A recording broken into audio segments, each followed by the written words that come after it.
Selon les informations de BFM Business, des fonds d'investissement s'intéressent aussi de près au dossier, en plus de Bouygues et de Free. Et c'est le fonds français Ardian qui étudie un rachat des réseaux télécoms de l'opérateur, Mathieu Pechberti. Oui, exactement. C'est la grande réflexion du moment autour du dossier SFR. Des fonds d'investissement veulent s'allier avec le futur repreneur, a priori Bouygues ou Free, pour acheter les réseaux de SFR. Et selon nos informations, c'est effectivement le fonds Ardian qui étudie une reprise des réseaux de SFR.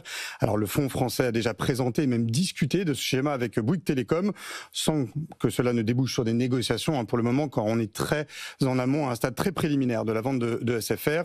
Mais Ardian veut racheter l'infrastructure du réseau de fibre de SFR et aussi potentiellement même une partie de son réseau mobile, jusqu'à ses antennes relais. Alors c'est une tendance de fond à peu près partout en Europe de scinder les réseaux des opérateurs télécoms. Ardian a d'ailleurs déjà fait cela en Islande. Un autre fonds, le fonds américain KKR, a racheté le réseau de fibre de Telecom Italia, en Italie évidemment, et cherche à faire de même avec celui de Orange en Espagne.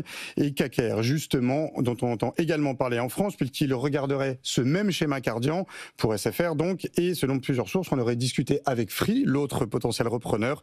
C'est une alliance évidente, puisque vous savez que le propriétaire de Free, Xavier Niel, est administrateur de KKR depuis maintenant 7 ans. Alors du coup, Mathieu, c'est quoi l'intérêt d'un tel schéma et d'une scission des SFR ? Alors, si on part du principe que ce sera ou Bouygues ou Free, le futur repreneur de SFR, il ne pourra pas tout racheter et revendre le réseau de SFR pour plusieurs milliards d'euros. Ça permet évidemment de financer en grande partie cette opération. Le propriétaire de SFR, Patrick Drahi, espère en récupérer 30 milliards d'euros. Alors il y a quand même 15 milliards de dettes parmi les 30 milliards.